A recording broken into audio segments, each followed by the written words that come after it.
ini. Sungguh setiap kalian, kata Nabi, tercipta dalam rahim ibundanya, dibentuk 40 hari pertama, berbentuk pertemuan antara spermatozoa dengan ovum. Kemudian 40 hari kedua berbentuk zigot yang mulai menempel di dinding rahim. 40 hari ketiga berbentuk mudghah, sudah mulai ada bentuknya, usia 4 bulan. Maka dalam usia 4 bulan ini Allah perintahkan pada satu malaikat untuk meniupkan roh dengan izin Allah Subhanahu wa taala. Jadi usia 4 bulan sudah ada roh yang melekat. Kemudian diperintahkan menetapkan 4 hal. Satu, rizkinya. Ini terkait dengan topik kita.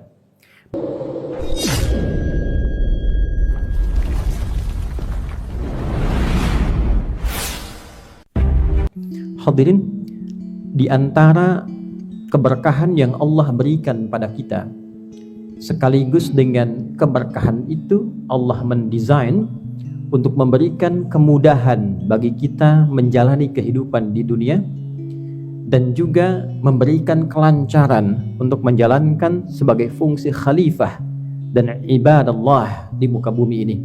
Di antara perangkat itu Allah anugerahkan kepada kita rizki, yang dengan rizki itu diberikan kadar yang sesuai, yang selaras dengan maslahat kehidupan kita. Nabi SAW pernah menyampaikan perihal rizki ini, dan penyampaiannya didokumentasikan oleh beberapa sahabat Nabi SAW. Di antaranya disampaikan pula oleh Abu Abdurrahman Abdullah bin Mas'ud radhiyallahu taala anhu dalam hadis yang sangat populer. Dikutip hadis ini oleh Imam An-Nawawi, dicantumkan dalam Al-Arba'innya nomor hadis yang keempat. Beliau mengatakan, qala haddatsana qala an Abi Abdurrahman Abdullah bin Mas'ud radhiyallahu taala anhu qala Rasulullah sallallahu alaihi wasallam wa huwa as-sadiqul masduq, inna ahadakum yujma'u fi batni ummihi 40 yawman nutfah thumma yakunu mithla dhalika 'alaqah thumma yakunu mithla dhalika mudghah thumma yursalu ilayhi al-malak fayanfukhu fihi ar-ruh wa yu'maru bikatbi arba'in bikatbi rizqihi wa ajalihi wa sa'idun huwa fid dunya am syaqiyyun. Al-hadits. Hadis disampaikan dari sahabat mulia Abdullah bin Mas'ud, semoga Allah meridai kepada beliau dengan keridhaan tak terbatas. Beliau menyampaikan bahwa Nabi Muhammad sallallahu alaihi wasallam yang pribadinya as-sadiqul masduq, orang yang selalu benar dan dibenarkan oleh setiap orang yang mengenalnya. Kawan dan lawannya membenarkan pribadi beliau sebagai orang yang terpercaya. Bila ada hadis disampaikan dengan pengantar seperti ini, ingin memberikan sebuah kesan bahwa informasi yang disampaikan di hadis ini bukan perkara biasa, bukan informasi biasa. Boleh jadi satu misteri yang belum diketahui, perkara gaib kita sebutkan, yang membutuhkan keimanan, keyakinan kita tanpa ragu. Ketika seseorang meyakini bahwa pribadi yang menyampaikan adalah orang yang jujur, orang yang benar, bahkan dibenarkan oleh lawan dan kawannya, maka mudah ia menerima informasi ini. Sekaligus memberikan kesan yang kuat pada kita. Orang-orang yang menjadi musuh Nabi saja membenarkan perkataan Nabi. Mereka melawan Nabi hanya karena iri dengan kondisinya, tapi membenarkan bahwa Nabi itu orang benar, orang jujur, dan perkataannya itu benar. Maka bagaimana kita dengan umatnya yang mengaku status kita adalah umat Rasulullah SAW? Jadi bila orang yang tidak suka dengan Nabi pun membenarkan Nabi, maka sudah sepantasnya bagi kita umat Nabi meyakini informasi yang akan disampaikan dalam hadis ini. Sungguh setiap kalian, kata Nabi, tercipta dalam rahim ibundanya, dibentuk 40 hari pertama, berbentuk pertemuan antara spermatozoa dengan ovum.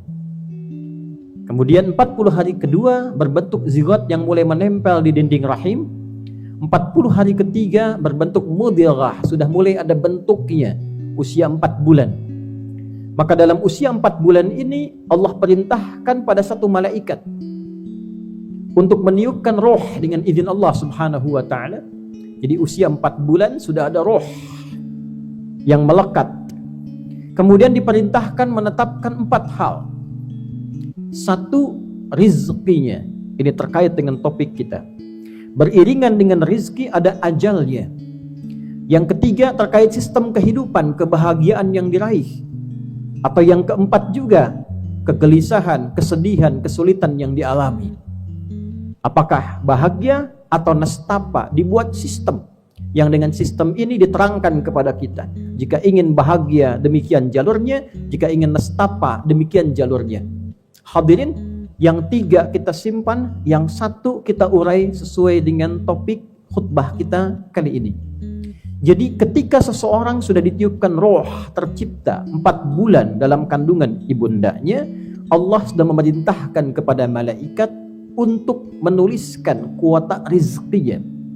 Ditetapkan beriringan dengan ajalnya. Jadi konsepnya tidak ada manusia yang hidup yang tidak memiliki rizki. Tidak ada. Ketika roh ditiupkan, ajal ditetapkan. Ajal itu kuota kehidupannya. Apakah 60 tahun, apakah di bawah itu, ataukah di atas itu. Durasi kita hidup disebut dengan ajal. Bila tiba ajalnya, maka kembali kita kepada Allah. Walikulli ummatin ajal. Fa idza jaa ajaluhum la yastakhiruna sa'atan wa la yastaqdimun. Setiap manusia itu memiliki kuota hidup, durasi kehidupan. Bila sudah tiba ajalnya, pas waktunya tiba, maka tidak bisa dimajukan, tak bisa pula dimundurkan. Dia kembali kepada Allah Subhanahu wa ta'ala. Untuk memudahkan aktivitas hidup sesuai dengan ajal ini, demi membawa kemakmuran di bumi sebagai khalifatullah, demi meningkatkan ibadah sebagai ibadur rahman, maka diberikanlah oleh Allah kelengkapan yang memudahkan misi ini, yaitu bikatbi rizqihi, diberikan kuota rizkinya.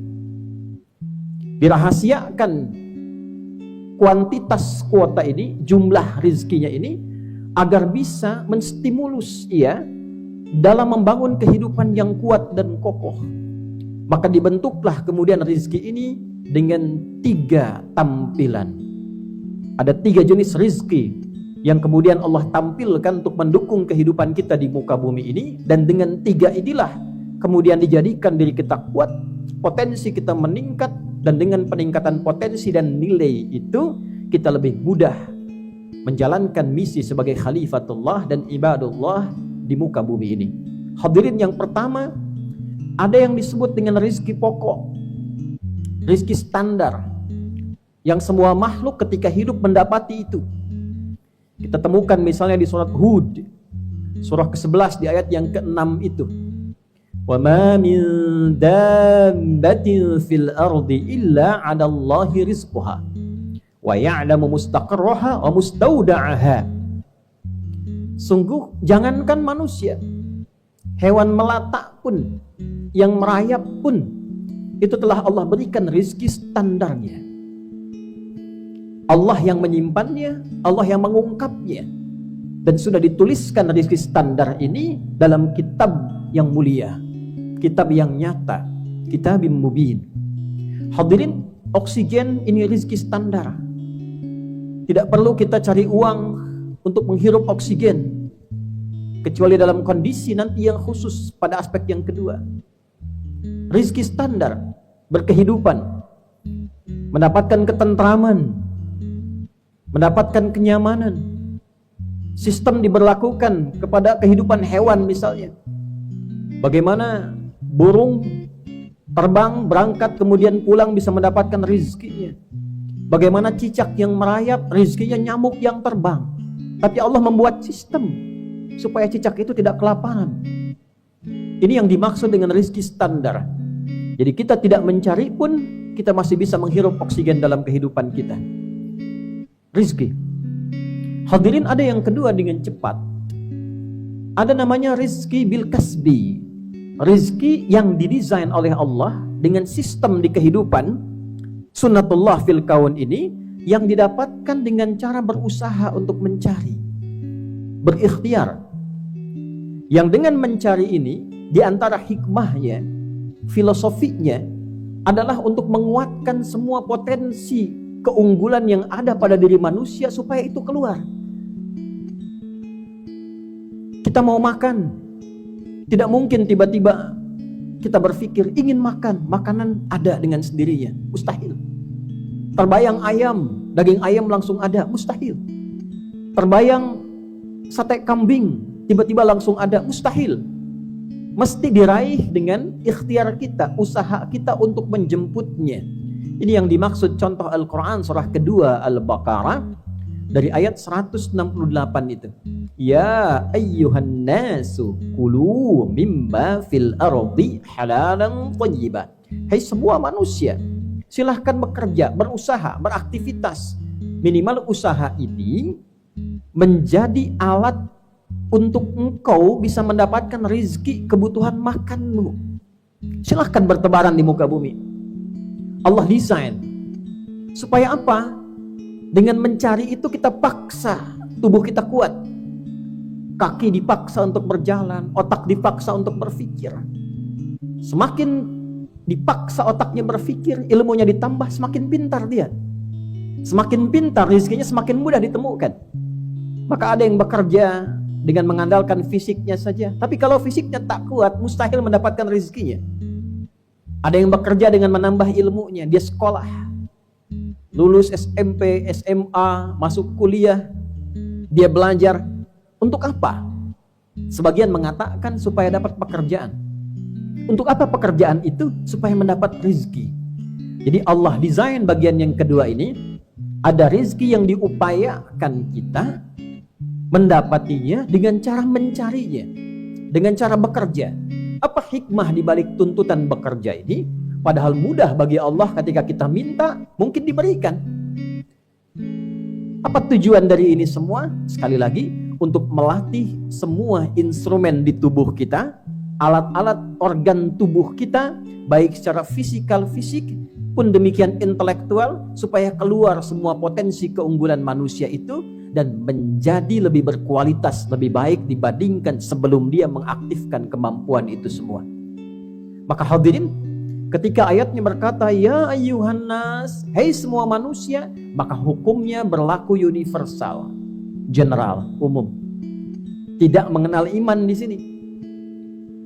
Semakin pandai bekerja, rajin bekerja, giat bekerja, semakin mudah mendapatkan rezeki.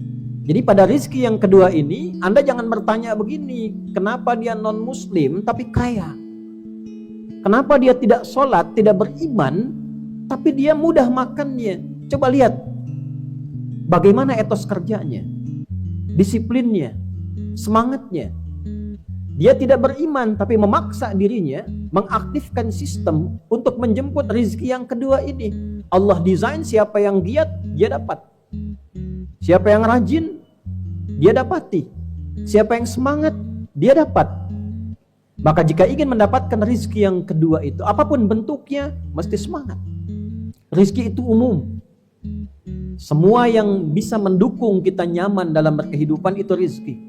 Jangan digambarkan uang saja, makanan saja. Ilmu itu rezeki.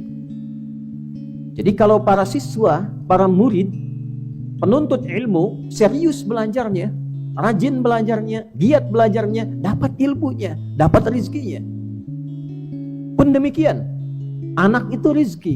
Kalau orang tua serius merawat anaknya, sungguh-sungguh merawat anak, maka mendapatkan rezeki yang terbaik dari anak-anaknya.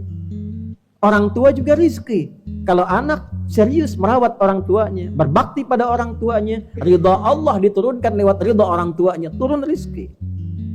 Meringankan hidup, mempermudah pekerjaan, itulah rezeki. Tapi semua itu konsepnya ditempuh dengan kesungguhan. Ingin dapat, serius. Ingin meraih, sungguh-sungguh. Baik itu pekerjaan yang sifatnya melahirkan materi, makanan, kedudukan, ataupun yang imateri, yang tidak kelihatan langsung, tak disentuh.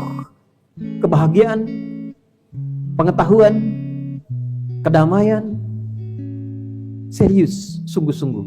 Yang ketiga hadirin, ada rezeki yang ketiga yang diberikan berupa anugerah spesial dari Allah dalam bentuk keberkahan yang diakibatkan karena kuatnya tingkat spiritual yang dimiliki, dekatnya hubungan dengan Allah Subhanahu wa ta'ala. Kedekatan hubungan itu digambarkan dalam bahasa Al-Quran dengan takwa namanya. Semakin meningkat takwanya, semakin dekat rezekinya dan melampaui batas yang kedua. Klasifikasi rezeki yang dicari bil kasbi, dengan usaha standar. Karena dia mendekat kepada Allah dan Allah tanpa batas, maka diberikan rezeki melewati batasan-batasan biasa. Itu yang disebut dengan min haitsu la yahtasib. La yahtasib, tak pernah terhitung sebelumnya. Yang terhitung itu yang diusahakan. Saya kerja dapat gaji segini, kalau saya ngajar dapat pendapatan sekian. Itu namanya muhtasab, sesuatu yang dihitung. Rizkinya yahtasib, diukur-ukur, lalu didapatkan dengan kasab. Yang ini min haitsu la yahtasib. Maka turunlah kemudian ayat untuk menegaskan di Quran surah ke-65 itu, di ayat yang kedua di ujungnya sampai ayat yang ketiga di awalnya. Wa may yattaqillaha yaj'al lahu makhraja wa yarzuqhu min haitsu la yahtasib. Dan siapapun yang mampu meningkatkan ketakwaannya kepada Allah, takwanya dia tingkatkan, maka diberikan kemudahan dalam hidupnya, persoalannya diringankan. Yaj'al lahu makhraja, ringan hidupnya. Wa yarzuqhu min haitsu la yahtasib. Bahkan rezekinya pun Allah berikan dari sisi yang tidak dia duga. Rezeki pertama dia dapatkan bernafas juga. Menjalani kehidupan normal, kakinya berjalan, matanya melihat, itu kan rezeki. Standar diberikan. Lalu dia beraktivitas juga seperti biasa. Ada yang mengajar, ada yang bertani, ada yang berkebun, ada yang di pemerintahan misalnya, ada yang di institusi-institusi, ada yang di kepolisian, di tentara. Bil kasbi, dia biasa. Tapi saat yang sama, dia naikkan takwanya melebihi level-level standar biasa. Takwa ada dalam bentuk ibadah ritual, misal sholatnya. Dzalikal kitabu la raiba fihi hudal lil muttaqin. Siapa muttaqin di sini orang takwa? Ayat 3-nya, alladzina yu'minuna bil ghaib. Dia selalu yakin dengan Allah. Wa yuqimunas shalah, dia tingkatkan salatnya. Dia tunaikan salat dengan baik dan benar, dia tingkatkan. Orang cukup dengan fardu, dia tingkatkan sunnah. Orang kerjakan sunnah siang hari, dia bangun malam hari. Wa mimma razaqnahum yunfiqun. Dia senang juga bersosial. Sosial menambah rezeki. Dia niatkan untuk mendapatkan ridha Allah. Begitu Allah ridha, diberikan min haitsu la yahtasib. Mimma, min, kata para ulama di sini rezeki yang terbaik yang dia pilih. Bukan cuma rezeki biasa. Kalau sumbernya tak bagus, tak dia bagi. Sumbernya bagus, dia bagi. Dan dia membagi dengan pembagian yang terbaik. Walaupun tidak harus banyak, tapi dia siapkan.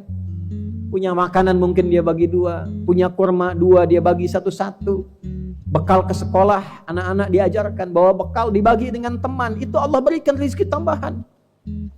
Min ladunhu ilma, diberikan tambahan pengetahuan. Konsep ini harus dipahami oleh kita umat Islam. Demikian berbagi pada orang tua, memberikan perhatian, menambah rezeki. Allah berikan min haitsu la yahtasib. Walladzina yu'minuna bima unzila ilaik, rajin baca Al-Qur'an, tambah menghafal, nanti rezeki datang.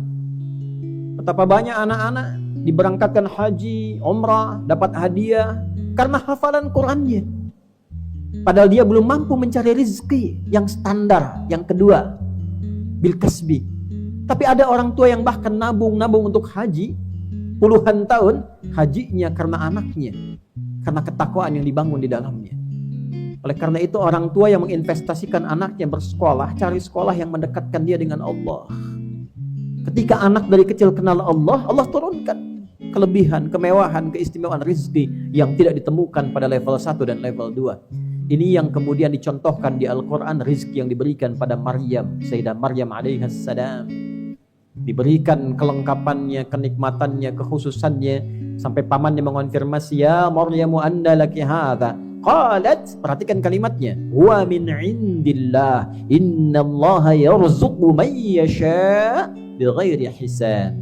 Paman, ini anugerah khusus dari Allah, spesial. Allah akan memberi pada siapapun tanpa batasan. bagi siapa yang dikehendaki. Maksud ayat ini, jadilah kita seperti yang dikehendaki itu. Kalau ingin rizki tanpa batasan. Bagaimana Maryam didik anak-anak perempuan Anda?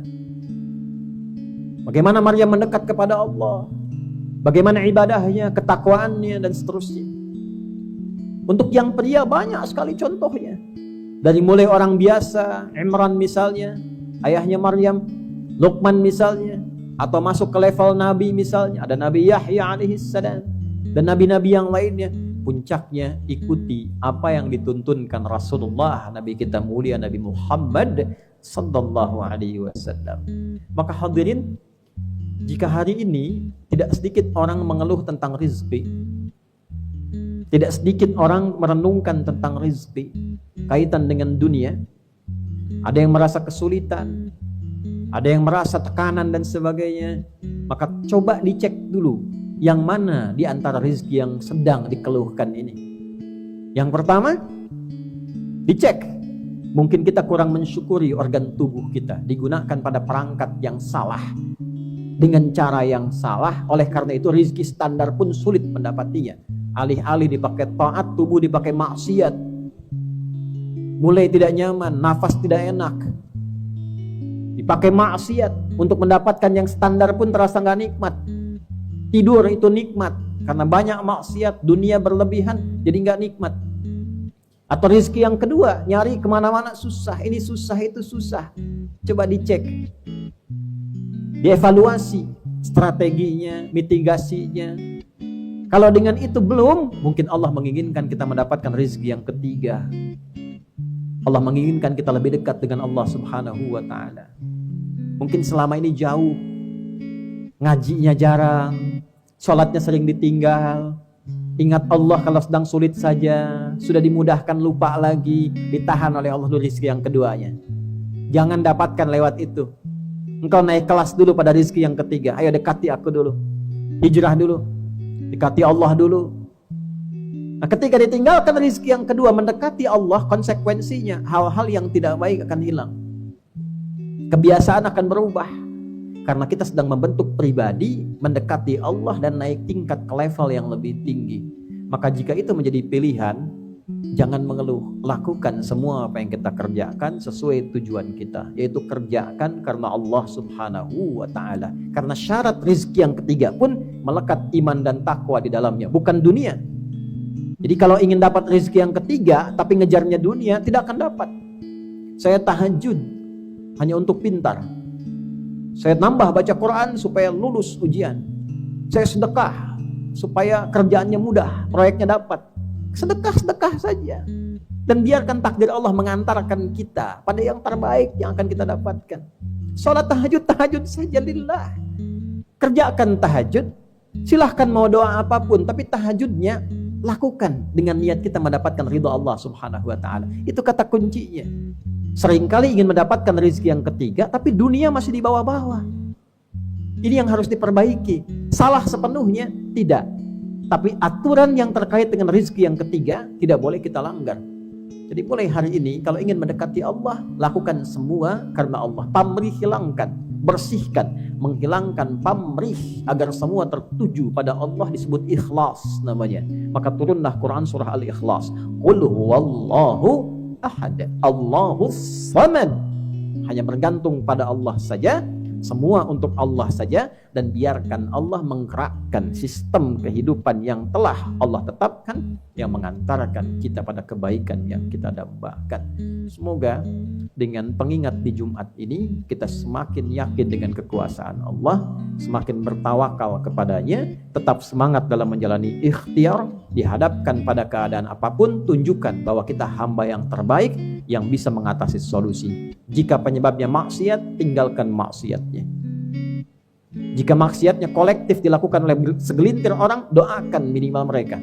Bagi orang yang punya kemampuan, ingatkan supaya kembali pada jalan yang benar.